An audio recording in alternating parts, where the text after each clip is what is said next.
Halo Tribuners, Anda sedang menyaksikan live update Tribun News edisi Senin 11 April 2022 sore.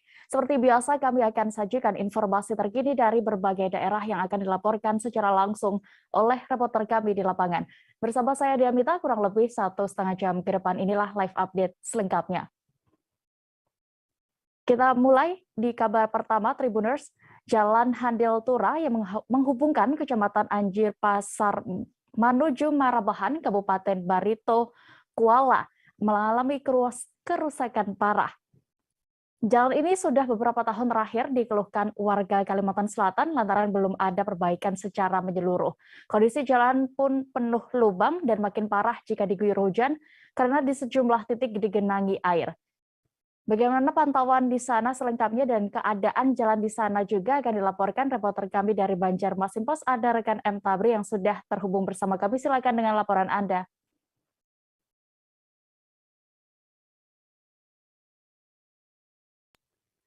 Ya, terima kasih Dea.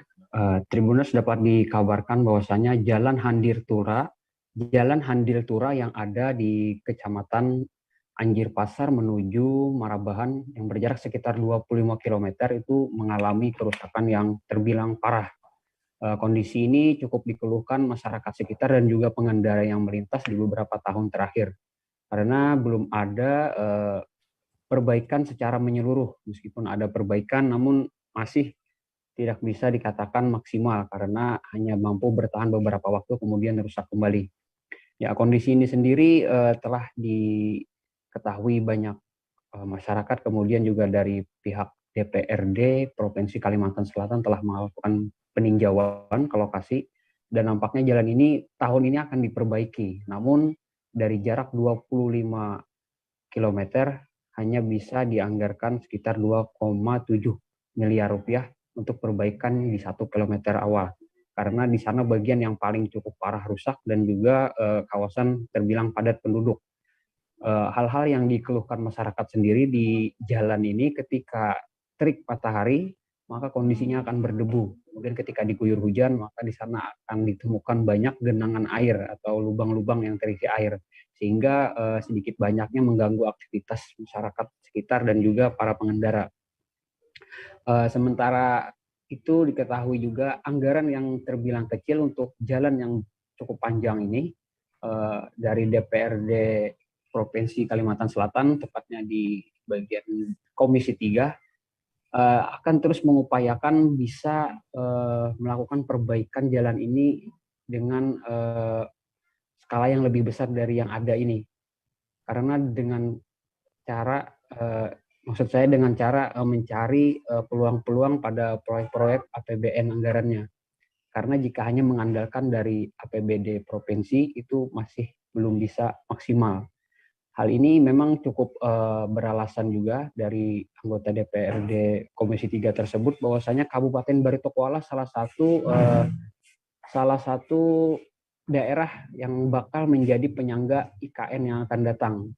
Batola sendiri dikenal sebagai daerah lumbung pangannya Kalimantan Selatan karena di sini banyak petani yang menghasilkan padi dengan jumlah yang lumayan besar hingga bisa menopang untuk pangan di Kalimantan Selatan.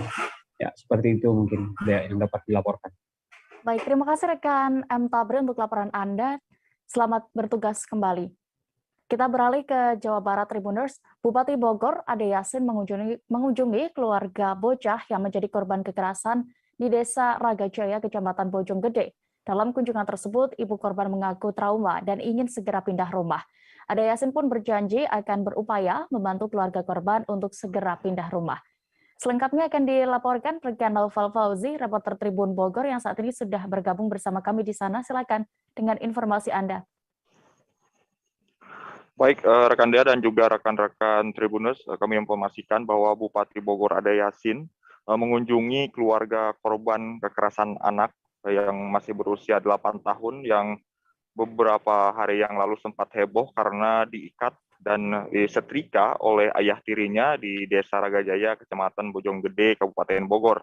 Dan dalam kunjungan tersebut, Bupati Bogor hanya menghabiskan waktu kunjungan selama 45 menit karena memang begitu ramainya warga berdatangan menyambut kedatangan beliau.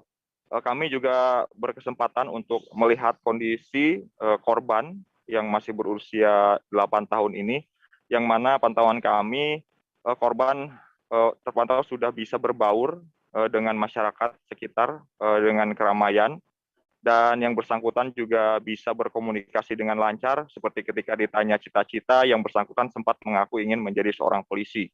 Bupati Bogor Ade Yasin mengatakan bahwa dalam kunjungan tersebut, yang untuk korban menurut Bupati juga memang kondisinya saat ini sudah tenang, namun rasa trauma masih dirasakan oleh pihak keluarga korban.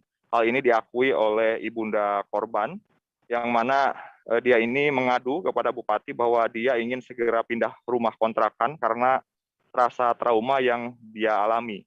Dan Bupati Bogor juga mengatakan akan turut membantu proses pindah rumah tersebut.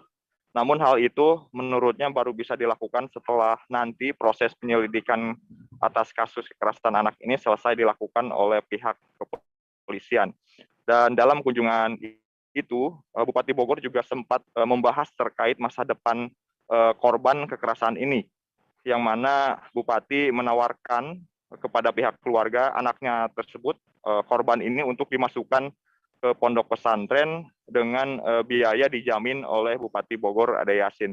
Dan kebetulan pihak keluarga pun menyambut positif usulan dari Bupati Bogor tersebut, karena memang sebelumnya pihak keluarga mengaku bahwa rencananya memang yang bersangkutan atau korban ini hendak rencananya dimasukkan ke sebuah pondok pesantren. Demikian. Baik, Tribuners, terkait kasus ini rekan Novel juga sudah melakukan wawancara bersama Bupati Bogor Ade Yasin. Berikut liputan lengkapnya. Barangkali karena situasinya juga rame, jadi saya juga ngobrolnya baru sedikit, tetapi saya sudah paham apa yang memang terjadi dan juga kemauan ibu ya.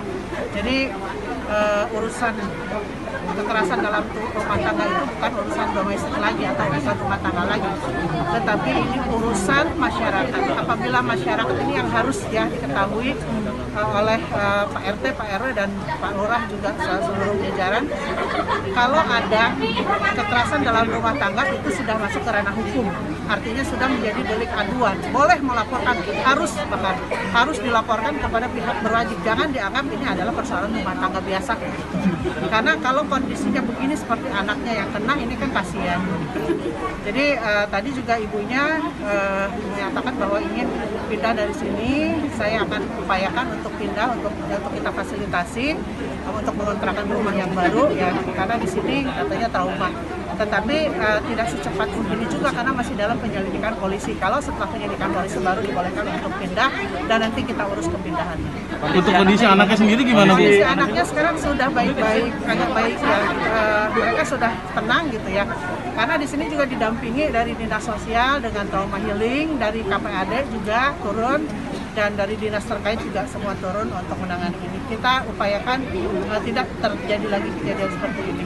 Dan sang suami yang melakukan itu sudah diproses di Polres. Seorang warga Kota Kupang, Nusa Tenggara Timur menjadi korban penipuan berkedok investasi trading emas. Penipuan dilakukan dari sebuah aplikasi trading bernama NIA. Korban mengaku mengalami kerugian hingga 600 juta rupiah. Bagaimana terkait kronologi kasus ini akan dilaporkan reporter Pos Kupang, ada rekan Christine Malihere yang sudah tersambung di sana. Silakan dengan informasi Anda. Baik rekan Dea, dari Kupang, Nusa Tenggara Timur kami melaporkan bahwa di Kota Kupang terjadi tindakan penipuan yang dialami oleh salah satu warga Kota Kupang bernama MT alias Magdalena yang menjadi korban trading emas. Kasus itu terjadi sekitar awal tahun 2021. Kemudian awalnya itu dia diajak sama temannya untuk mengikuti investasi trading emas ini, dan temannya berkata bahwa untuk investasinya berada di Australia, sementara untuk pengumpulan emasnya berada di Malaysia. Terus temannya itu memberikan iming-iming bahwa dia juga pernah menjadi member di trading emas tersebut, aplikasi bernama Nia. Kemudian Magdalena ini tergiur sehingga dia mendaftarkan diri dan temannya itu yang membuat akun. Selama 3 bulan berjalan, Magdalena terus melakukan setoran. Tapi kemudian pada bulan keempat, dia mengecek akunnya itu unknown akunnya tidak dikenali, sehingga dia berusaha untuk komplain kepada perusahaan investasi emas tersebut, tapi tidak ada jawaban dan tidak ada itikat baik, sehingga dia meminta bantuan dari rekannya pengacara bernama Pak Francisco Besi untuk memberikan pendampingan, dan kasus ini dilaporkan ke Polda NTT. Dan sampai saat ini kasusnya masih dalam penanganan oleh Subdit 3 Jatanras Polda NTT. Demikian.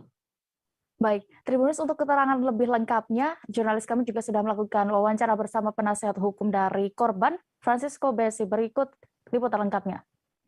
Saya mewakili Ibu Magdalena Chung, klien saya yang patut diduga menjadi korban penipuan investasi trading emas bernama Nia aplikasinya.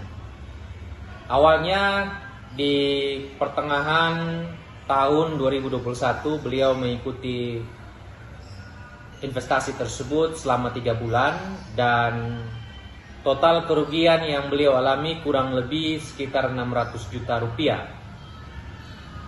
Selanjutnya beliau kemudian melaporkan kasus ini di Polda Nusa Tenggara Timur, dan penyidik Polda Nusa Tenggara Timur bekerja dengan sangat baik. Perkembangan hasil laporan penyelidikan dari penyidik Polda NTT bahwa telah terjadi pergantian penyidik, sehingga prosesnya kemudian masih didalami oleh penyidik yang baru setelah mendapatkan berkas dari penyidik yang lama. Terakhir, himbauan saya kepada seluruh masyarakat Nusa Tenggara Timur, khususnya yang ada di Kota Kupang, agar berani untuk melaporkan kejahatan terkait dengan trading ataupun investasi ilegal yang tidak diakui oleh OJK maupun Bapepeti, sehingga penyidik kepolisian dalam hal ini Polda NTT bisa menangani laporan dari teman-teman semua. Tidak perlu takut, lampirkan bukti-bukti yang valid yang nantinya akan diverifikasi oleh penyidik dengan pemanggilan saksi-saksi, bukti surat dan juga ahli untuk mendukung laporan dari masyarakat, sehingga kasus-kasus seperti Ibu Magdalena, klien saya, tidak terulang lagi di kemudian hari. 3 orang pelajar asal Bogor, Jawa Barat diamankan saat hendak mengikuti aksi demo mahasiswa di gedung DPR RI Jakarta Pusat hari ini, Senin 11 April. Saat diamankan, ketiganya terlihat mengenakan seragam sekolah. Ketiganya terciduk Satgas Pelajar di stasiun Bogor saat hendak mengikuti aksi di Jakarta menggunakan komuter lain. Bagaimana kronologi pengamanan siswa SMA ini? Pelajar ini akan dilaporkan reporter kami dari Tribun Bogor, ada rekan Siti Fauzia. Silakan dengan laporan Anda. Ya, terima kasih rekan Dea. 3 orang pelajar asal Bogor diamankan saat hendak mengikuti aksi demo mahasiswa di gedung DPR RI Jakarta Pusat. Ketiganya terciduk Satgas Pelajar di stasiun Bogor saat hendak mengikuti aksi di Jakarta menggunakan komuter lain pada hari ini, Senin 11 Maret 2022.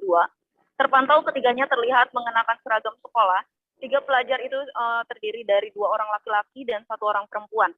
Menurut petugas, pelajar itu dari Sekolah PGRI 1 Lewiliang, Pandu Lewiliang, dan SMA Pertiwi. Dan petugas pun menuturkan dari hasil pemeriksaan ditemukan bahwa ketiganya hendak mengikuti aksi di Jakarta. Hal itu terbukti dari pesan singkat yang ada di ponsel mereka. Kemudian ketiga pelajar itu pun dibawa oleh petugas ke SMA Taruna Andiga di Kota Bogor untuk diperiksa lebih lanjut. Satgas pelajar pun kemudian menghubungi guru dari masing-masing sekolah mereka untuk menjemput siswanya. Terpantau pula 2 orang pelajar laki-laki pun ikut diamankan terlebih dahulu, namun berbeda kasus, pelajar ini akan mengikuti PSG yang di mana diamankan untuk antisipasi saja. Terima kasih, rekan Dea. Baik, terima kasih untuk laporan Anda, rekan Fauzia. Selamat bertugas kembali.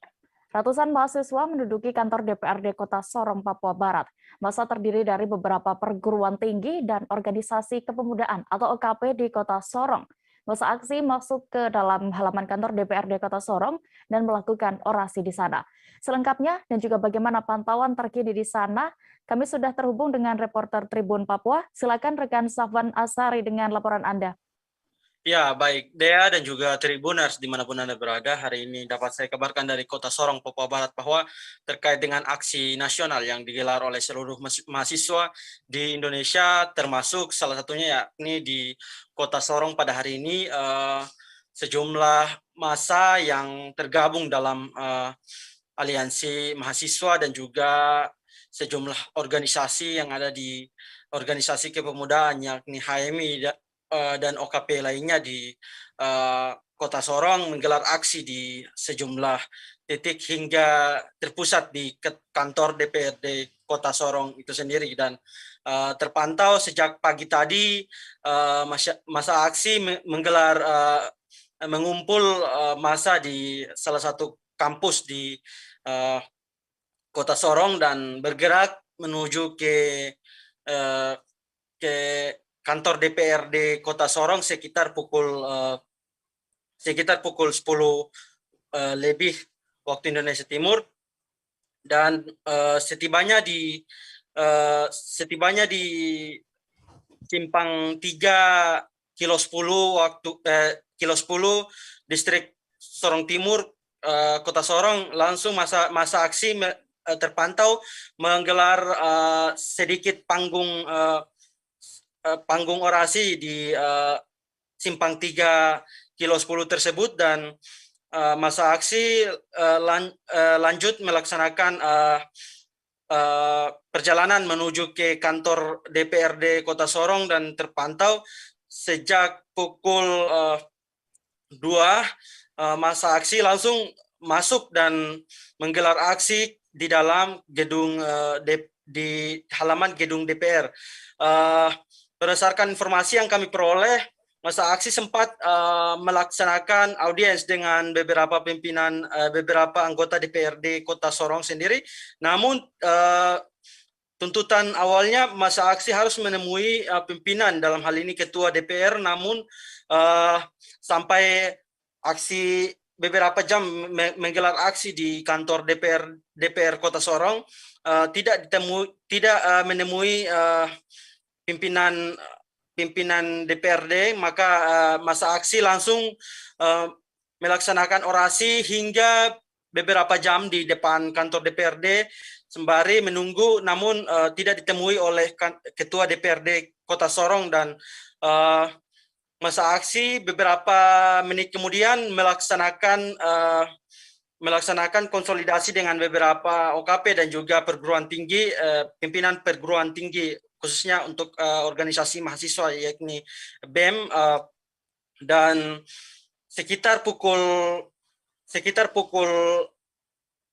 3 waktu Indonesia Timur sore tadi, masa aksi dengan terpaksa membacakan poin-poin tuntutan yang di dalamnya memuat terkait dengan kenaikan harga BBM, terkait juga dengan wacana penundaan pemilu, dan juga salah satunya yakni minyak goreng yang harusnya dikawal oleh isu minyak goreng, kelangkaan minyak goreng yang harusnya dikawal oleh anggota DPRD di Kota Sorong, karena beberapa waktu yang lalu berdasarkan informasi yang mereka dapat, minyak goreng di Kota Sorong sendiri telah langka, dan beberapa orang tua dari masa aksi sempat kesulitan untuk mendapatkan stok minyak goreng, begitu dia.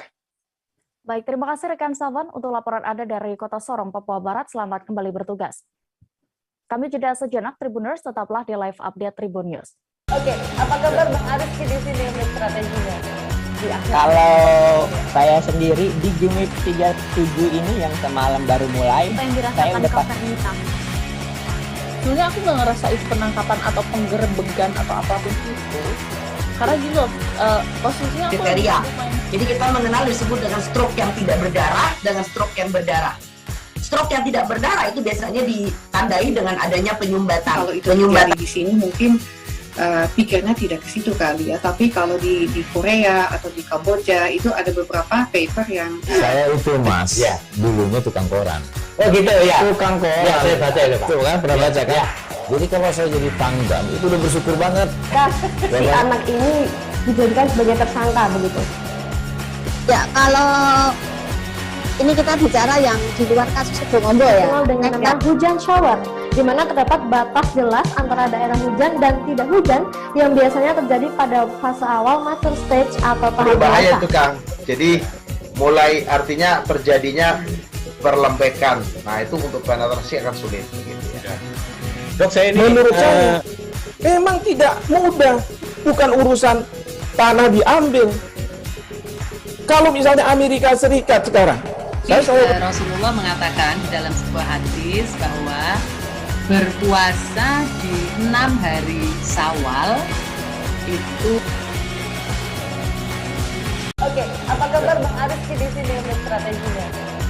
Kalau saya sendiri di Jumit 37 ini yang semalam baru mulai, Apa yang saya dirasakan udah Kapten Hitam? Sebenarnya aku nggak ngerasain penangkapan atau penggerebegan atau apapun itu. Karena gini loh, posisinya aku lagi Kriteria. main. Jadi kita mengenal disebut dengan stroke yang tidak berdarah dengan stroke yang berdarah. Stroke yang tidak berdarah itu biasanya ditandai dengan adanya penyumbatan. kalau itu terjadi di sini mungkin pikirnya tidak ke situ kali ya. Tapi kalau di Korea atau di Kamboja itu ada beberapa paper yang Saya itu Mas, dulunya tukang koran. Oh gitu ya. Tukang koran. Ya, saya baca itu Pak. Tuh kan, pernah baca kan? Jadi kalau saya jadi pangdam, itu udah bersyukur banget. Si anak ini dijadikan sebagai tersangka begitu. Ya, kalau ini kita bicara yang di luar kasus Bongombo ya. Dengan nama hujan shower, di mana terdapat batas jelas antara daerah hujan dan tidak hujan yang biasanya terjadi pada fase awal mature stage atau tahap Berbahaya dewasa. itu Kang. Jadi mulai artinya terjadinya perlembekan. Nah itu untuk penetrasi akan sulit. Gitu ya. Dok, saya ini menurut saya memang tidak mudah, bukan urusan tanah diambil. Kalau misalnya Amerika Serikat sekarang, Rasulullah mengatakan di dalam sebuah hadis bahwa berpuasa di 6 hari Syawal itu. Oke, apa kabar Bang Aris di sini untuk strateginya? Kalau saya sendiri di Jumit 37 ini yang semalam baru mulai, Apa yang saya dirasakan udah Kapten Hitam? Sebenarnya aku nggak ngerasain penangkapan atau penggerebegan atau apapun itu. Karena gini loh, posisinya aku lagi Kriteria. main. Jadi kita mengenal disebut dengan stroke yang tidak berdarah dengan stroke yang berdarah. Stroke yang tidak berdarah itu biasanya ditandai dengan adanya penyumbatan. kalau itu terjadi di sini mungkin pikirnya tidak ke situ kali ya. Tapi kalau di Korea atau di Kamboja itu ada beberapa paper yang Saya itu Mas, dulunya tukang koran. Oh gitu ya. Tukang koran. Ya, saya baca itu Pak. Tuh kan, pernah baca kan? Jadi kalau saya jadi pangdam, itu udah bersyukur banget. Si anak ini dijadikan sebagai tersangka begitu. Ya, kalau ini kita bicara yang di luar kasus Bongombo ya. Dengan nama hujan shower, di mana terdapat batas jelas antara daerah hujan dan tidak hujan yang biasanya terjadi pada fase awal mature stage atau tahap Berbahaya dewasa. itu Kang. Jadi mulai artinya terjadinya perlembekan. Nah itu untuk penetrasi akan sulit. Gitu ya. Dok, saya ini menurut saya memang tidak mudah, bukan urusan tanah diambil. Kalau misalnya Amerika Serikat sekarang, Rasulullah mengatakan di dalam sebuah hadis bahwa berpuasa di 6 hari Syawal itu. Oke, apa kabar Bang Aris di sini untuk strateginya? Kalau saya sendiri di Jumit 37 ini yang semalam baru mulai, Apa yang saya dirasakan udah Kapten Hitam? Sebenarnya aku nggak ngerasain penangkapan atau penggerebegan atau apapun itu. Karena gini loh, posisinya aku kriteria. Jadi kita mengenal disebut dengan stroke yang tidak berdarah dengan stroke yang berdarah. Stroke yang tidak berdarah itu biasanya ditandai dengan adanya penyumbatan. Kalau itu terjadi di sini mungkin pikirnya tidak ke situ kali ya. Tapi kalau di Korea atau di Kamboja itu ada beberapa paper yang saya itu mas, ya dulunya tukang koran. Oh gitu ya. Tukang koran. Ya, saya baca itu Pak. Tuh kan pernah baca kan? Ya. Jadi kalau saya jadi pangdam itu udah bersyukur banget. Si anak ini dijadikan sebagai tersangka begitu. Ya, kalau ini kita bicara yang di luar kasus hukum. Terima kasih Anda masih menyaksikan live update Tribun News. Kita menuju informasi berikutnya. Masa aksi dari Aliansi Badan Eksekutif Mahasiswa Seluruh Indonesia atau BEMSI dan serikat mahasiswa lainnya menggelar orasi di depan gedung DPR RI Gatot Subroto, Jakarta Pusat pada hari ini Senin 11 April. Masa mahasiswa yang terpantau jumlahnya sekira 1.000 orang ini mulai menggelar aksi sekira pukul 14 waktu Indonesia Barat. Sebelum menggelar aksi, mereka melakukan long march yang diketahui mulainya dari kawasan depan gedung TVRI Senayan. Bagaimana pantauan situasi aksi saat ini di sana? Kami sudah terhubung dengan jurnalis Tribun News. Ada rekan Rizky Sandi Saputra di sana. Silakan dengan laporan Anda. Ya, selamat sore Dea dan juga Tribuners. Bisa disampaikan bahwa saat ini saya Rizky Sandi Saputra sedang berada tepat di depan gedung DPR RI Jakarta Pusat begitu. Di mana Dea pada hari ini seperti yang tadi disampaikan Aliansi Mahasiswa dari Badan Eksekutif Mahasiswa Seluruh Indonesia atau BEMSI tengah melakukan aksi unjuk rasa untuk menuntut pemerintah mengabulkan beberapa tuntutannya.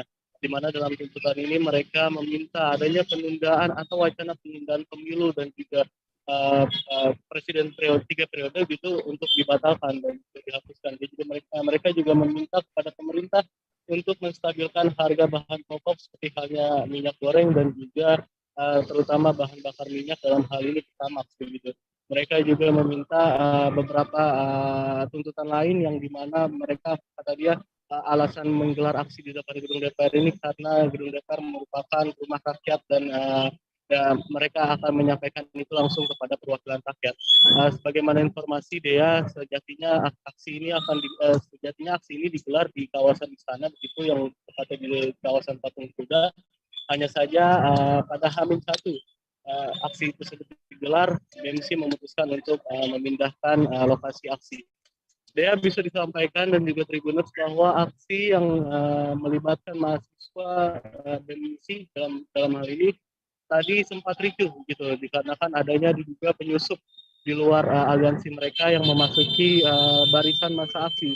Tadi aksi saling lempar batu hingga botol begitu, minuman bermerek juga tadi dielakkan. Alhasil tadi juga pihak kepolisian sempat menembakkan tembakan gas air mata ke arah masa aksi begitu yang membuat seluruh masa aksi berhamburan hingga ke beberapa jarak 100 meter. Hingga tempat saya berdiri ini sendiri, Dea bisa disampaikan saya berdiri sekitar 100 meter dari depan pintu gedung DPR RI. Di sini mahasiswa juga masih tetap standby begitu berjaga dan juga di area jalan tol yang sudah ditutup, area jalan tol lintas dalam ini, baik dari arah Gatot Subroto menuju Tomang dan juga Grogol maupun sebaliknya, itu sudah ditutup pihak kepolisian dan saat ini pihak kepolisian sudah mulai standby begitu di area jalan tol ini untuk mungkin melakukan pemukulan mundur agar masa aksi segera berakhir gitu mengingat sudah pukul 4 sore juga. Dea, bisa disampaikan bahwa kondisi saat ini cukup mengkhawatirkan begitu dan juga para pengendara yang hendak melalui jalan ini disarankan untuk melalui jalur alternatif. Begitu Dea. Baik, terima kasih rekan Rizky melaporkan langsung dari gedung DPR RI Jakarta. Selamat bertugas kembali. Kita beralih ke Kaltara Tribuners. Ali Mohtar Ngabalin, tenaga ahli utama kantor staf Presiden, melepas topi atau peci red miliknya saat berkunjung ke Tanjung Selar. Momen unik ini terjadi saat Gubernur Kaltara, Zainal Apaliwang, hendak memasangkan singal di kepala Ali Ngabalin. Bagaimana acara tersebut berlangsung akan dilaporkan wartawan kami dari Tribun Kaltara. Saat ini kami sudah terhubung dengan rekan Georgie Santana Silalahi. Silakan rekan Georgie. Baik, selamat sore Dea. Pada hari ini saya akan menginformasikan bahwa Ali Mohtar Ngabalin selaku tenaga ahli utama kantor staf Presiden KSP dan juga merupakan Ketua Umum PP Bako Mubin saat ini sedang menghadiri pelantikan pengurusan wilayah PW Badan Koordinasi Mubalik se-Indonesia Bako Mubin Kaltara di Gedung Gadis Pemprov Kaltara, di mana ada momen unik pada saat pelantikan pengurus di Kalimantan Utara bahwa Ali Mokhtar Ngabalin diberikan untuk pertama kalinya singal khas Bulungan, yang di mana ciri khas utama dari Ali Mokhtar Ngabalin selalu menggunakan berupa sorban putih di atas kepala dengan dibaluti oleh topi Tobana khas Makassar, Sulawesi Selatan, dan ia menyampaikan bahwasannya ini pertama kalinya ia melepaskan untuk kunjungan kerjanya dalam kegiatan Mubalik se-Indonesia atau Bako Mubin, yang dimana ia akan mempresentasikan ini juga kepada para anggota di kantor staf presiden maupun para pengurus lainnya yang ada di seluruh Indonesia, sebab bahwasannya ini adalah pengalaman beliau pertama kali mengenakan singal ataupun topi kesultanan, yang dimana para pejabat di kerajaan dulu di Kabupaten Bulungan itu sebagai tanda adanya penghormatan atau pahlawan yang selalu mengedepankan jiwa-jiwa nasionalisme. Dan Bang Ali, sapaan akrabnya, menuturkan juga kepada awak media, ia baru pertama kali mengetahui adanya singal khas Bulungan ini dan akan terus mempelajari budaya-budaya yang ada di seluruh Indonesia, secara khusus Kabupaten Bulungan. Dan ia juga terus terang menyampaikan bahwasannya yang biasanya dia pakai sorban dengan ditutupkan sebuah toban atau topi khas Makassar, Sulawesi Selatan, itu sebelumnya hanya istrinya saja yang bisa ia percayakan untuk melepaskan topi tersebut, sebab bahwasannya ini menurut masyarakat di Makassar merupakan hal yang sakral dan tidak sembarangan masyarakat boleh melepaskannya kecuali sang istri. Ia juga mengatakan selama di Provinsi Kalimantan Utara sangat antusias melihat warga yang begitu ramah dan juga sangat melestarikan budaya-budaya leluhur yang ada di Kabupaten Bulungan, Provinsi Kalimantan Utara. Demikian dia yang bisa dapat saya sampaikan, kembali ke studio. Baik, Tribuners, terkait ini, rekan jurnalis kami juga sudah melakukan wawancara bersama tenaga ahli utama KSP, Ali Mokhtar Ngabalin. Berikut liputan lengkapnya. Topi itu mesti Umi yang lepas dari kepala, karena bagi anak Bugis Makassar, kami dari Sulawesi Selatan, itu topi tobone.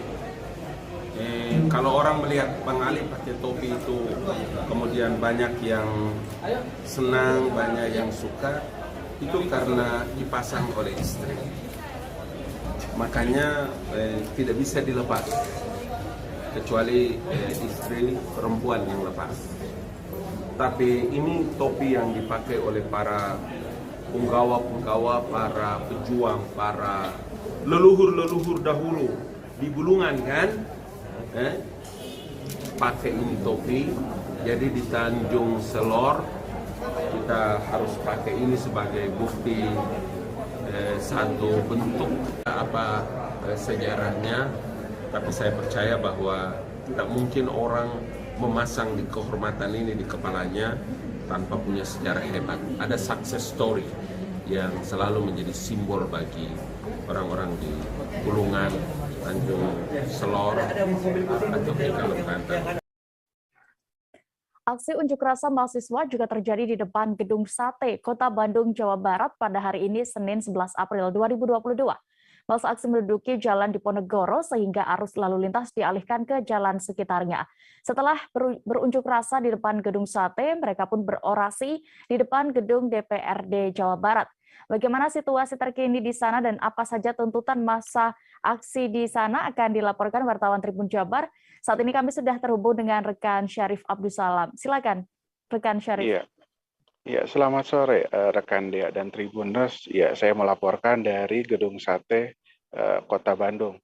Seperti yang diberitakan tadi bahwa ratusan mahasiswa dari berbagai universitas dan organisasi mendatangi Jalan Diponegoro yang merupakan jalan yang lokasi Gedung Sate dengan kantor DPRD Provinsi Jawa Barat. Jadi diketahui ada dua kelompok massa yang berunjuk rasa, yaitu yang di depan Gedung Sate yang merupakan kantor Gubernur Jawa Barat dan yang ada di depan kantor DPRD Provinsi Jawa Barat. Sehingga jalan Diponegoro ini harus ditutup, sehingga arus lalu lintas harus dialihkan ke jalan sekitarnya. Mereka mulai berdatangan sejak pukul 13 waktu Indonesia Barat dari berbagai universitas dan organisasi. Mereka pun sempat membakar ban di badan jalan. Awalnya mereka hanya sekitar 100 atau 200 orangan. Namun semakin sini sekitar pukul 2 sore atau jam 15 itu semakin banyak mahasiswa yang berdatangan dari universitas dan organisasi yang lainnya. Mereka tuntutannya sama, yaitu memprotes kenaikan harga bahan bakar dan harga kebutuhan pokok, termasuk kenaikan pajak juga mereka protes, dan juga isu terkait dengan wacana presiden 3 periode, itu juga mereka protes. Dan uniknya di sini sekitar pukul 15 itu hujan turun deras disertai dengan tanda guntur atau petir. Namun ada separuh di masa itu bertahan untuk berorasi mengelilingi ban yang dibakar itu sambil bernyanyi-nyanyi dan untuk mengangkat badan mereka, sedangkan separuhnya lagi itu berteduh di pepohonan, di bawah pepohonan atau di gedung-gedung sekitarnya. Kemudian hingga beberapa menit lalu massa masih bertahan di depan Gedung Sate, sedangkan yang di depan kantor DPRD itu sudah membubarkan diri setelah mereka menemui perwakilan dari DPRD. Kemudian pengamanan sendiri dilaksanakan dengan ketat di sini. Ada ratusan personel kepolisian dan TNI, kemudian pemasangan kawat berduri juga di objek-objek vital, yaitu Gedung Sate dan kantor DPRD Jawa Barat. Dan ya sampai sekarang masih berlangsung aksi demonstrasi dan walaupun hujan masih turun. Ya, sekian rekan Dea laporan dari Bandung, Jawa Barat. Baik, Tribuners, terkait unjuk rasa di Gedung Sate ini, rekan Syarif juga sudah melakukan wawancara bersama koordinator aksi dari UPI, Andika Vibio. Berikut liputan lengkapnya kami tampilkan. Juga ya, ini kan elemen masyarakat juga ikut ya di sini gitu kan, seperti itu mungkin. Tuntutannya apa sih? Tuntutan yang pertama itu mengenai adanya ini ya inkonstitusional Undang-Undang 1945 pasal 7, yaitu yang membahas kurang lebih tentang 5 periode tersendiri gitu, 5 tahun untuk 2 periode sendiri. Karena kan dari skema politik yang ada, kita bisa asumsikan bahwa sekarang itu dari kepemimpinan itu mau diperpanjang, dan di samping dari itu pun juga ya adanya kenaikan PPN, PP ya pokoknya kurang lebih ya bahan pokok itu kan itu udah naik ya, dan kelangkaan minyak dan lain sebagainya itu berdampak kepada distribusi. Dan di samping dari itu pun juga kita lagi menuntut apa aja sih sekiranya tuh yang menjadi ini ya janji-janji dari Jokowi maupun dari Ma'ruf Amin tersendiri itu yang belum terrealisasikan. Nah, seperti itu mungkin 3 tuntutannya. Mungkin lebih kurangnya juga nanti kita bisa bahas di sini secara orasi gitu. Pengadilan Negeri Jakarta Pusat hari ini Senin 11 April dijadwalkan menggelar sidang pra-peradilan agenda kasus mafia minyak goreng. Sidang ini beragendakan pembacaan gugatan dari Masyarakat Anti Korupsi Indonesia atau MAKI melawan Menteri Perdagangan Muhammad Lutfi. Bagaimana berjalannya sidang kali ini dan juga hasilnya akan dilaporkan wartawan kami dari Tribun News. Ada rekan Danang Triatmojo di sana. Silakan dengan laporan Anda. Ya, baik Dea, Pengadilan Negeri Jakarta Pusat hari ini memang dijadwalkan menggelar sidang pra-peradilan agenda pembacaan gugatan dari Masyarakat Anti Korupsi Indonesia melawan Menteri Perdagangan Muhammad Lutfi terkait nihilnya tersangka dalam kasus mafia minyak goreng. Namun sidang perdana hari ini terpaksa ditunda lantaran pihak termohon tidak menghadiri persidangan. Hakim Tunggal tadi Dewa Ketut Kartana menerangkan pihak termohon sudah dipanggil secara resmi sejak Selasa 5 April 2022. Namun termohon membalas surat tersebut dengan menyatakan tidak hadir. Alasannya karena termohon masih membutuhkan waktu tambahan untuk menyiapkan dokumen administrasi dan kelengkapan sidang. Oleh karena surat pemberitahuan dari pihak termohon tersebut, maka sidang perdana pembacaan gugatan ini diputuskan ditunda selama 1 pekan dan digelar kembali pada Senin 18 April 2022 mendatang. Koordinator Maki, Boyamin Saiman, mengaku kecewa atas mangkirnya Mendak Lutfi di persidangan tadi. Boyamin menilai alasan waktu untuk melengkapi dokumen dan administrasi merupakan alasan yang mengada-ada. Sebab Pengadilan Negeri Jakarta Pusat sudah sejak 1 pekan lalu memanggil secara resmi pihak tergugat. Padahal menurutnya jika tergugat sudah menjalankan tugasnya mengatasi kelangkaan dan kenaikan harga minyak goreng, maka semestinya dokumen administrasi dan kelengkapan terkait gugatan sudah siap untuk dibawa ke persidangan. Terlebih, Mendak Lutfi saat di DPR sudah menyatakan keyakinannya akan ada penetapan tersangka dalam perkara mafia minyak goreng. Berkas dan data terkait kasus ini juga sudah lengkap dan diserahkan ke Mendak ke pihak kepolisian. Sehingga menurut Boyamin, sikap Mendak Lutfi yang tak hadir di persidangan merupakan cermin dari wajah birokrasi yang kurang menghormati proses pengadilan. Demikian, Dea. Baik, terima kasih rekan Danang melaporkan dari Jakarta. Selamat bertugas kembali. Kita beralih ke Kepulauan Riau, Tribuners. Wisata religi rasanya memang tidak asing lagi jika dilakukan saat memasuki bulan suci Ramadan. Kepulauan Riau bisa menjadi pilihan Anda karena memiliki wisata religi yang tersebar hampir di setiap kabupaten kota. Satu di antaranya ada Masjid Raya Sultan Riau Penyengat. Bagaimana pantauan di sana? Akan disampaikan rekan jurnalis kami dari Tribun Batam. Kami sudah terhubung dengan rekan Rahmatika. Silakan rekan Tika. Baik, terima kasih Dea.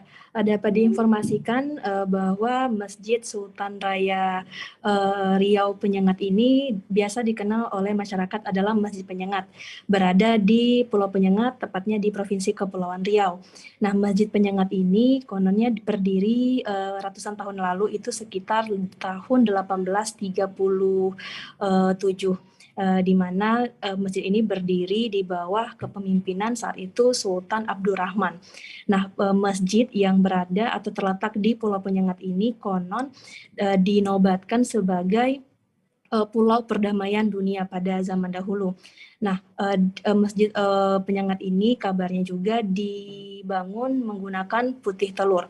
Nah, di dalam Masjid Penyengat ini terdapat 17 kubah yang dibangun oleh para sultan terdahulu, di mana 17 kubah ini memiliki filosofi tersendiri. 17 kubah ini mengambil dari rukun sholat sebanyak 17 rakaat. Sementara itu di Masjid Penyengat ini juga terdapat 13 buah anak tangga, kemudian juga terdapat 4 buah menara. Di Masjid Penyengat ini juga identik dengan warna kuning yang sudah ada sejak zaman dahulu. Nah, selama bulan Ramadan juga di Masjid Penyengat ini tidak hanya warga dari Provinsi Kepulauan Riau saja yang datang atau berkunjung melihat atau sekedar ingin tahu seperti apa masjid peninggalan sejarah Riau Lingga ini. Tidak hanya jadi pengunjung juga datang dari berbagai luar daerah Kepulauan Riau seperti dari Banjarmasin. Nah, selama bulan Ramadan juga di sini para pengelola masjid juga menyediakan makanan berbuka puasa bagi wisatawan lokal yang berkunjung ke Masjid Penyengat. Untuk akses ke Masjid Penyengat ini kita membutuhkan waktu sekitar 15 menit menggunakan perahu atau kapal kayu dengan tarif biayanya itu sekitar 7.000 untuk sampai ke Pulau Penyengat dari Pelabuhan Tanjung Pinang. Nah, di dalam Masjid Penyengat ini juga terdapat peninggalan Al-Quran yang saat itu ditulis tangan oleh Sultan Abdurrahman, di mana ia menyelesaikan Al-Quran yang ditulis tangan ini pada tahun 1867. Selain itu, di Masjid Penyengat ini juga terdapat makam-makam para sultan terdahulu. Nah, biasanya pengunjung akan ramai itu pada saat Ramadan dan juga Idul Fitri. Nah, sekian yang dapat saya laporkan, Dea. Baik, Tribuners, untuk lebih detailnya lagi, rekan Tika juga sudah sempat melakukan wawancara bersama salah seorang wisatawan lokal dari Banjarmasin bernama Gigi. Berikut liputan lengkapnya kami tampilkan.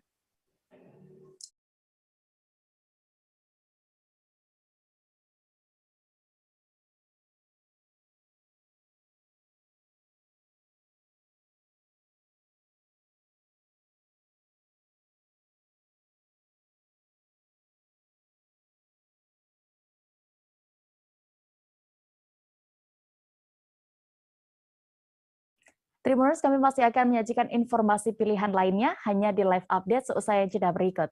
Oke, apa kabar Bang Aris di sini untuk strateginya? Kalau saya sendiri di Jumip 37 ini yang